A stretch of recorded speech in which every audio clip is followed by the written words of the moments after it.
yes ikaze kuri mwese. Iyi ni Waka podcast, nizere ko mukomeje kugira ibihe byiza aho muri hose. Uyu munsi tugiye kuganira kuri President nkunda Donald Trump. Amashyi menshi kuri Donald Trump. Uyu ngo yaratangaza ko nagera ku buyobozi intambara ya Ukraine azayirangiza mu masaha 28. Amasaha 28 atowe. Ibiciro ku mabutike bizahita bigubita bimanuka hasi. Uyu Donald Trump rero akaba ari president ukomeje kuvuga ko Biden arimo kuyobya abanyamerika, arimo kubayobora bajyana mu ntambara ya gatatu y'isi yose. Akaba avuga ko igihe cyose azagera ku butegetsi azahita hamagara Zelensky, agahita amubwira ati Zelensky sinya amasezerano nubyanga no money. Agahita hamagara na Putin akamubwira ati Putin sinya amasezerano nubyanga, urabizi mfite baton y'ibisasu biteye ubwoba, twahita duhangana. Ibyo rero akaba ari byo Donald Trump avuga ko bose baziranye ari inshuti ze, azahita babwira gutyo intambara igahita irangira. Kandi nanjye nkaba numva ko yahita ayirangiza, kuko abarusiya igihe cyose bazabona garanti z'abanyamerika, abarusiya bazahagarika intambara aho bayigejeje. Rero nkaba navuga ngo ndifuza ko Donald Trump yatorwa akayobora Leta Zunze Ubumwe za Amerika, kubera ko uyu Trump ntabwo ari umupolitisiye. Uyu Trump ni umucuruzi, ni umuperezida ushyira imbere inyungu z'amafaranga kwanza. Iki ni tugikora Amerika irungu kiki, iki ni tugikora umuturage wa Amerika arungu kiki. Mu gihe Biden we ni umuntu wabayeho igihe cyose arimo guhasoringa ashaka kuba umuperezida, cyangwa se ni umuntu wahoranye ambitions za politike kuva kera cyane, kuba yabaye umusenateri, no na mbere yo kuba umusenateri yabanje mu bindi imyaka. Rero ngewe aba basaza bagiye ku butegetsi, bajya ku butegetsi bashaje, ndabatinya cyane, kubera ko bagera ku butegetsi bafitanye amabifu n'abantu benshi, bakagera ku butegetsi bafitanye amabifu n'ibihugu byinshi cyane. Igihe cyose rero bahagera ubona bameze nk'abari gukora revenge, bafite uwo bihimuraho, bafite amadiru bashatse gukora ntiyakunda, none bakabona ko ari time yo kubikora. Uyu Biden murabizi hari uruhurirane cyangwa se urukururane rw'amadiru n'umuhungu we muri Ukraine utamenya. Ibi byose rero bituma ngewe nikundira Donald Trump. Ikindi murabizi Donald Trump nta hantu yigeze yohereza ingabo z'abanyamerika kujya kurasana cyangwa se kujya kurwana. Uyu Donald Trump ni umuntu utarigeze atera ibindi bihugu. Mubizi uwo yasimbuye ninde? Obama yishe nde? Yishe Gaddafi. Obama yasimbuye nde? Nawe wamuvuga, ushaka wanavuga n'uwo yishe, gutyo. Akaba rero ari ibintu nge mbona ko Donald Trump atandukaniyeho n'aba bagabo b'abanyapolitiki baba baranyuze ngo muri za Sena, muri za hehe. Abangaba bafite utuntu tw'udutiku n'utubifu n'ibihugu n'abanyapolitiki hirya no hino. Akaba ariyo mpamvu ngewe nikundira cyane Donald Trump, kubera ko akubwiza 8 cyangwa se niba ari umutuku akakubwira ari umutuku, niba ari ubururu akakubwira ko ari ubururu. Ntabwo ari umuntu uca mu ducenga twinshi tw'abanyapolitike nk'uko tubazi.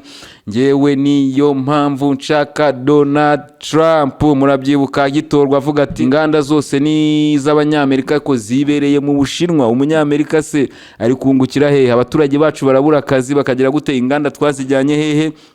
Mu Bushinwa. Abashinwa bifitiye akazi, abanyavietnam, abahinda aho twajyanye inganda zacu aho hose nibo bari kubyungukiramo, nubwo bahembwa make ariko abaturage babo bafite akazi. Ibyo rero wumva ko Trump igihe cyose ni umuntu wahoze ashyira imbere inyungu z'abanyamerika. Ikindi kandi uyu Trump aravuga ati ni gute twebwe dufasha abanyaburayi, ni gute twebwe abanyamerika turindira abanyaburayi umutekano, ni gute neto twebwe dutangamo amafaranga menshi, ni gute muri Ukraine tumaze gutangaho miliyari zigera muri 200 mu gihe abanyaburayi bamaze gutanga atagera kuri biliyoni 50. Urumva sina kimwe cya gatatu cyangwa se kimwe cya kane. Ibyo ntago Trump rero abyumva, aravuga ati mwese mugomba gushyiraho amafaranga angana, natwe tugashyiraho amafaranga angana na yanyu, kuko ni umutekano wa twese. Ibi bintu bibabaza Trump.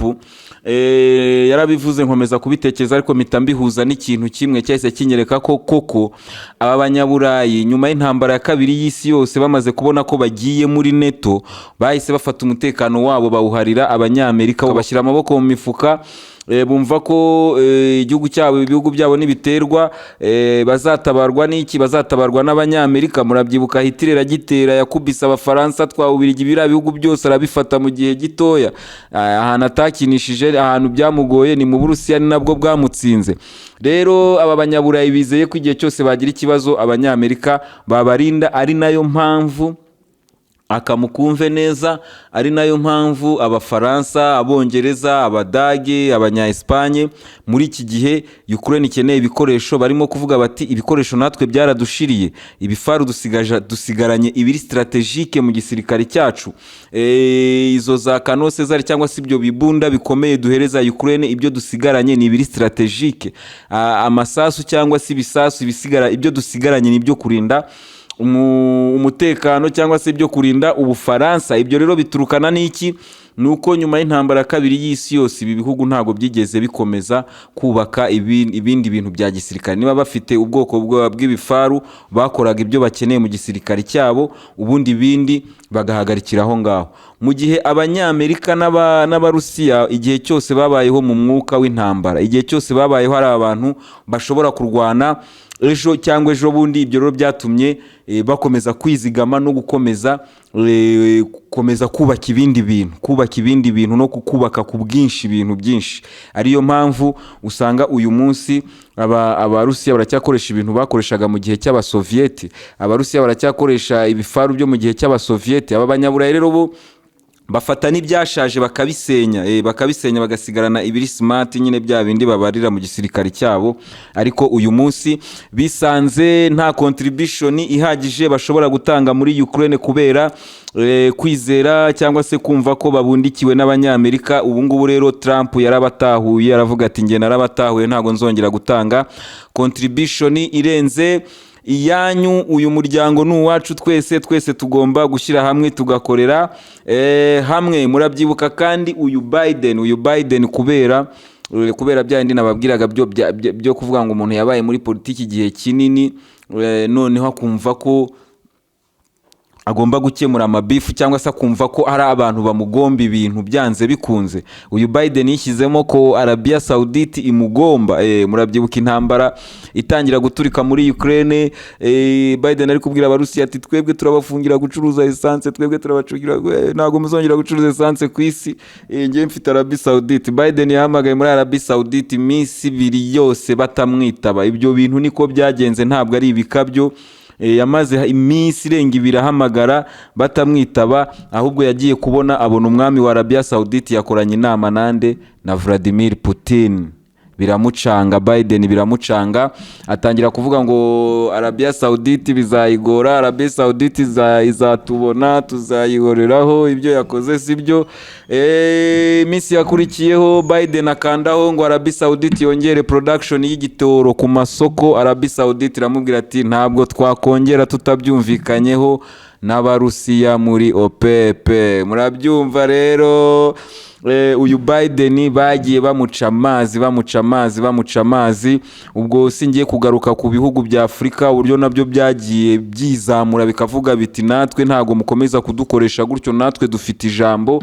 Ibyo byose Biden yagiye abiboneramo isomo. Rero Trump waravuga ati ngewe nzahamagara umwami wa Arabia Saudite mubwira ati king ninjye gucungira umutekano, we kora ibyo nkubwiye.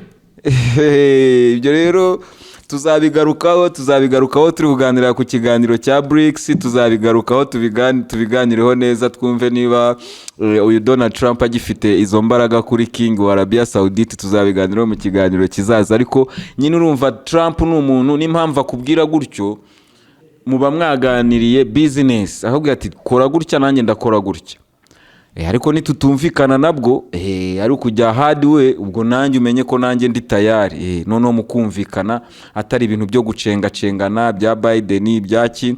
Ikindi kandi cyatumye nkora iki kiganiro ni ukuvuga ngo Trump afite amahirwe menshi yo gutorerwa kuyobora Leta zunze ubumwe za Amerika, Donald Trump afite amahirwe menshi cyane ku bushakashatsi cyangwa se kuri ba bandi bagenda bakora za statistike za mbere.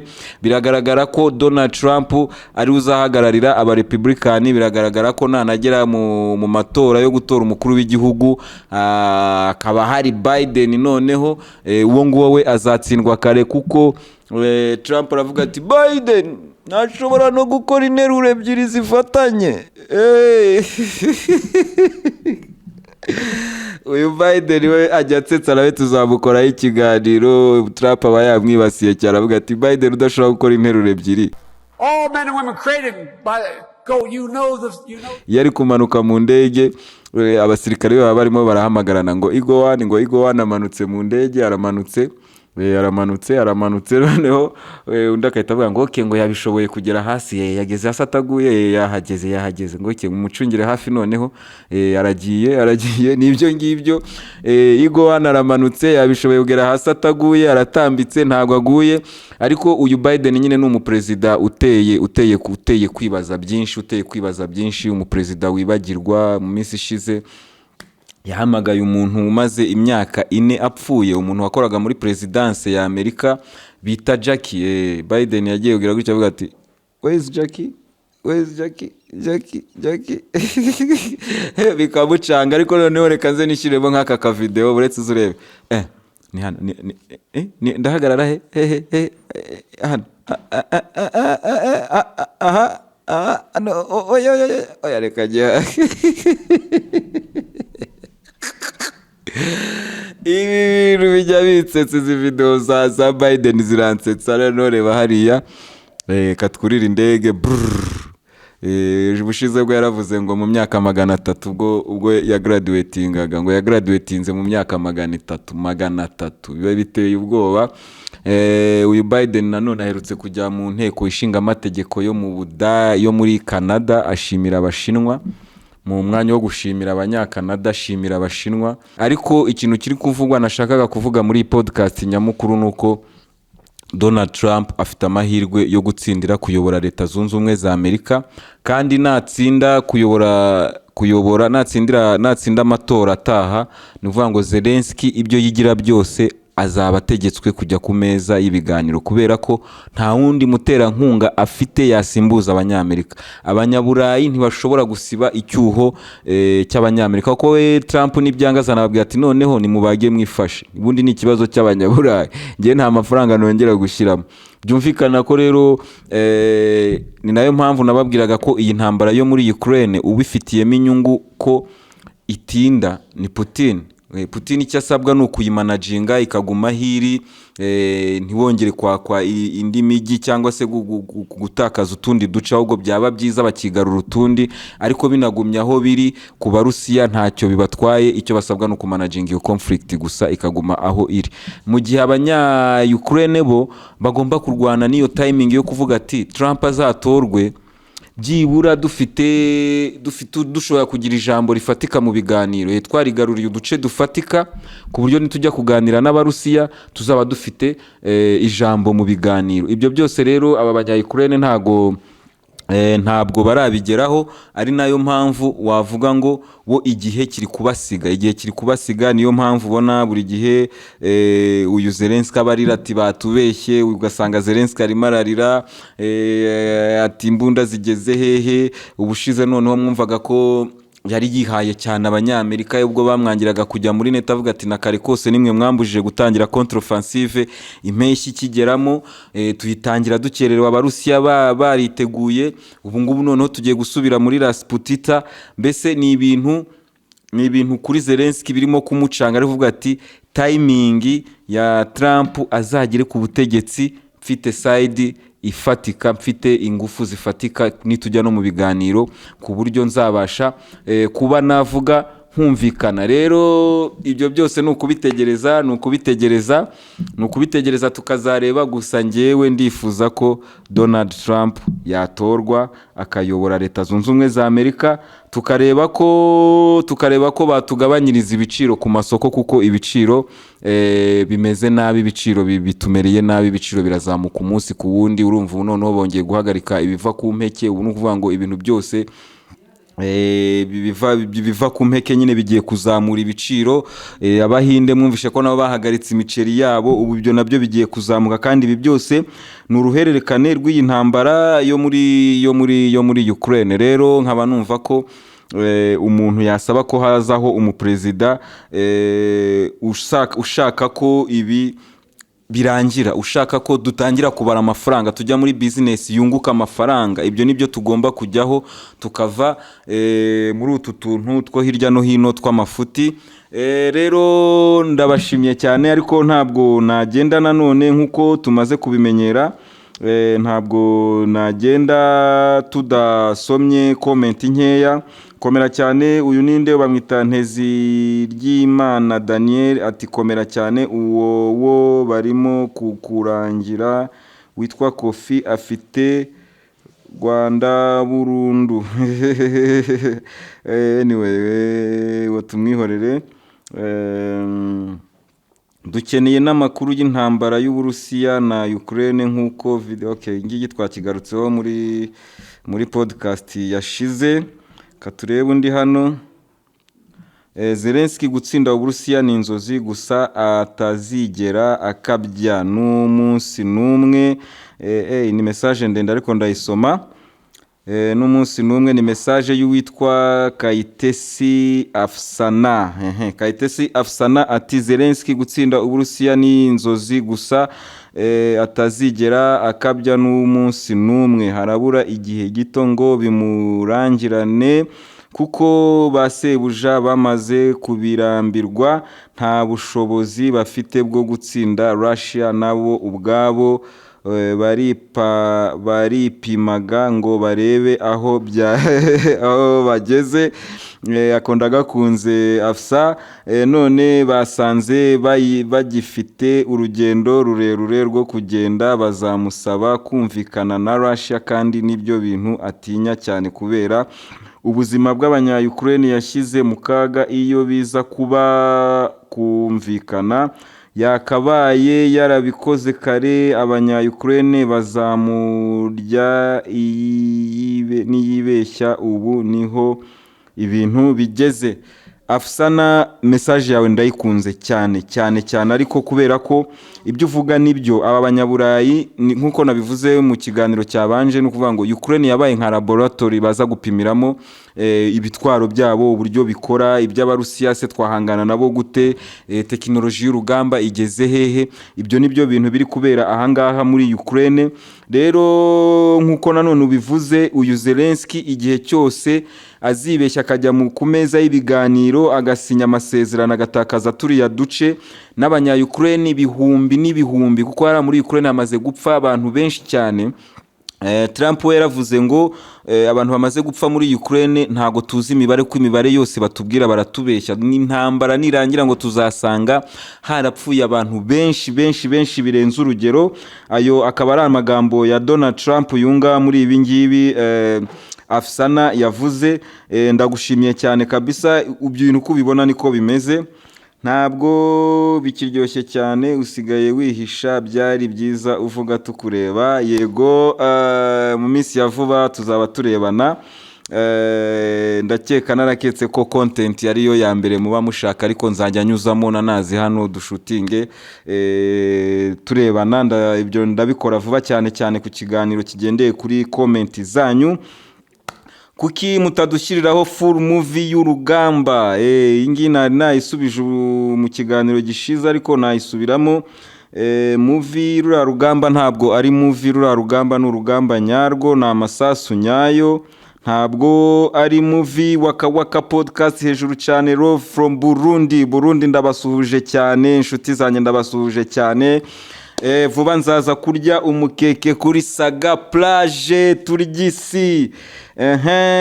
Uyu w'i Burundi bamwita Jean Pierre Habarugira. Yes, reka mbashimire cyane rero. Iyi ni Waka Waka podcast, tuzakomeza tujye tunyuzamo amaso muri izi comment zanyu. Kamera zirahari, ubutaha tuzaba turebana. Nkeka ko mukomeza kugira ibihe byiza aho muri hose. Yes.